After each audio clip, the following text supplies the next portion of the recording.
Welcome to This Explainer. I want you to take a second and just picture the houseplants sitting in your living room, or maybe the quiet trees out in your local park. When you look at them, you probably just see total peace, right? A serene, completely stationary world of green leaves and silent, graceful growth. It's incredibly calming.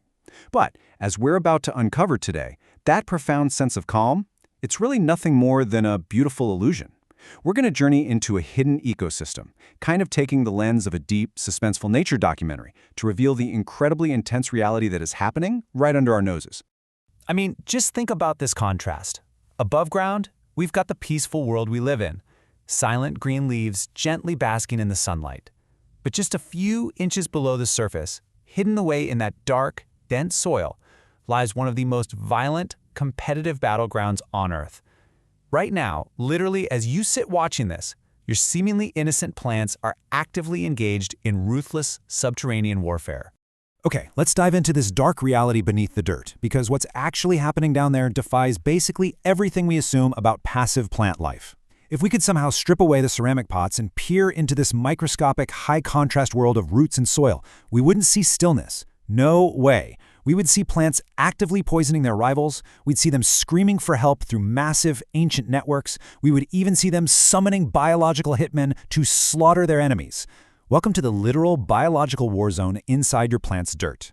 Let's start with part 1, Allelopathy, chemical warfare in the soil. So, because plants seem helpless, they obviously don't have the ability to just pack up their roots and run away from danger. They've been forced to evolve and absolutely perfect the dark art of chemical combat. Decades of agricultural science have documented this phenomenon, and it's known as allelopathy.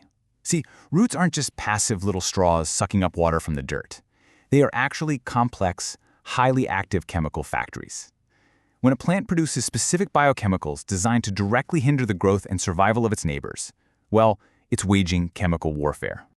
Let's break down the exact tactical progression of how a plant pulls this off. Step 1. The roots sense that they're in a limited space, and they actually detect the presence of a competitor's root system. Step 2. The plant starts manufacturing and leaking these toxic compounds, known as secondary metabolites, directly into the surrounding dirt. You can think of these compounds essentially as biological landmines. Then, Step 3. As the rival plant tries to grow, these toxins actively stall its root cell division. It literally paralyzes them.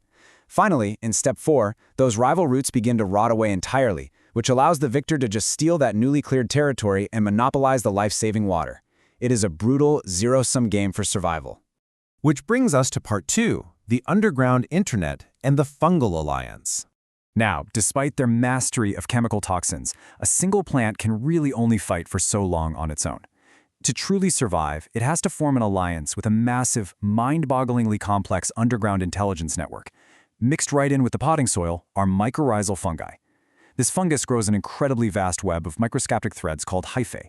And these hyphae don't just sit next to the plant, they actually plug directly into the plant's root cells, physically merging with them. For decades, the old theory among botanists was that this was just a simple, quiet trade. You know, the plant provides the fungus with sugars from photosynthesis, and the fungus gives the plant hard-to-reach minerals. But, new reality check. Plant ecologists have discovered that the dirt isn't just empty space filled with independent organisms. It is a high-speed communications network. And this discovery, it completely rewrites our understanding of nature. Dr. Suzanne Simard, who is a pioneering researcher at the University of British Columbia, actually proved that plants share defense signals via these fungal networks. You'll often hear this structure referred to as the wood wide web. It elevates the soil from just being a physical medium into a highly active, buzzing, biological internet where intelligence and warnings are shared in the pitch black.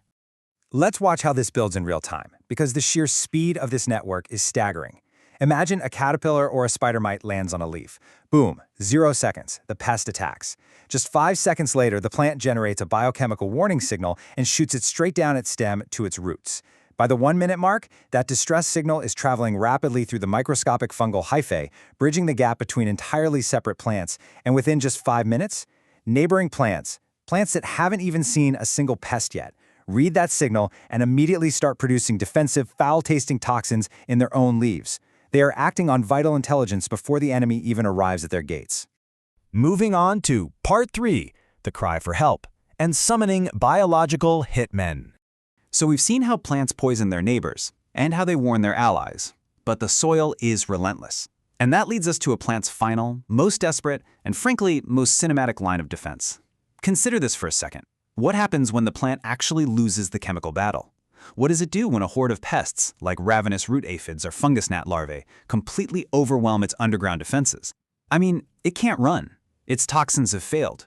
The warnings to neighbors won't save its own roots. So what's the absolute last resort? It calls for heavily armed backup. Let's observe how a plant engineers this extraordinary rescue. Step 1. The plant's roots are actively being chewed on and destroyed by pest larvae. Step 2.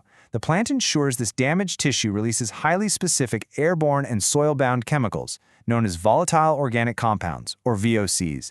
Step 3. These VOCs travel through the microscopic pockets of air and water in the soil. They act exactly like a targeted distress flare shooting up into a dark sky. And then Step 4. The cavalry arrives. Carnivorous predators who are sensitive to that exact chemical flare hone in on the roots. In the scientific community, this is known as an indirect defense mechanism. But here's the craziest part. The plant doesn't just release a generic scent. It orchestrates a highly targeted chemical beacon. The release of these signals specifically attracts beneficial nematodes, which are these microscopic predatory worms, and summons fiercely carnivorous predatory mites. These predators are naturally drawn to the VOCs, they arrive at the root zone, they find the exact pest larvae that are chewing on the plant, and they completely devour them. The plant essentially puts out a microscopic hit on its enemies. It engineers an absolute massacre of root-eating pests, simply by speaking the chemical language of predatory insects. It's violent, it is brilliant, and it happens right there in your living room. Taking all this in, we really have to look at our plants differently, don't we? The next time you walk over to your window with a watering can and pour a glass of water into that pot, realize what you are actually doing. You aren't just wetting the dirt for a silent, passive object. You are actively refueling an ancient, permanent war. You're hydrating a highly complex, fiercely competitive ecosystem that uses poison, high-speed internet, and literal mercenaries just to survive. But of course, engaging in this level of relentless subterranean warfare requires a truly immense amount of energy. Synthesizing toxins, maintaining fungal networks, and producing complex VOC distress flares, that is biologically expensive. Which brings us to a really fascinating paradox. To wage this war, the plant first needs to exist. And to exist, it must extract its initial energy from one of the most tightly locked biological vaults in existence, the seemingly dead, rock-hard capsule of a seed. Which leaves us with one incredibly powerful question to ponder today. How does a dormant plant generate enough violent, explosive physics to crack its own shell and emerge into this brutal world in the first place?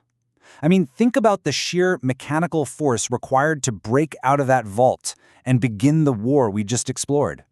It's a testament to the raw, hidden power of nature, and honestly, something that will completely change how you view every single sprout you ever see.